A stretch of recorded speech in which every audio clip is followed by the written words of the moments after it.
Namaste. In Alana, also known as High Lunge, we work on regression to progression. High lunge can be quite intimidating for some students, and so we work on building up the strength to maintain and sustain the posture. Let's begin.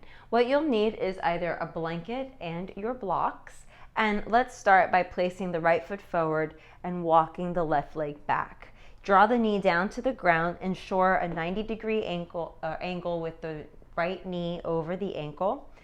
I ask you to bring a blanket, and that's just in case you need it for sensitive knees, to place it underneath your knee. Now from here, let's take the blocks and place them to the either side of your right foot.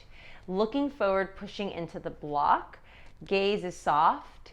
This might be the posture for your student, and keeping that back foot down without sickling in. They want that little toe to be pressing all the way forward, so you're continuing this line of energy.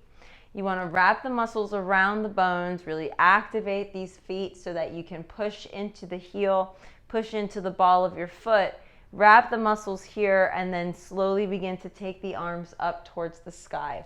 If the student feels uncomfortable taking the arms up to the sky, then this would be the opportunity to encourage your student to take one of those blocks and hold the block like they've probably done before in another video that we've learned from, and that they can sustain this pose here for 5 breaths. While everyone else might be doing a variation that might be different, you have your student in this particular option, giving them the space to progress over time.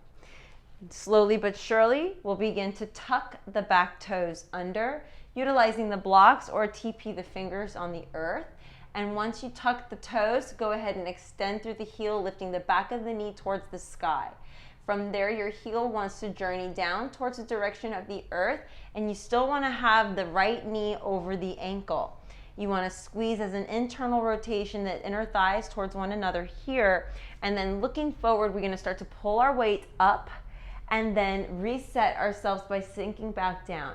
Again, reposition the back legs so that you're extending through the back heel. Squeeze everything in towards your midline here into the center, and then go ahead and flex into the right knee just an itty bitty bit more. Very good.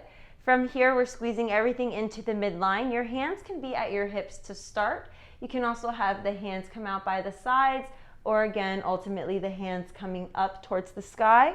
We're lacing the lower ribs in towards one another as to not sway the ribs out. And we're also not creating a giant back bend in our back. We're drawing the shoulders over the hips and really giving ourselves more permission to activate the muscles into this pose, sustaining here.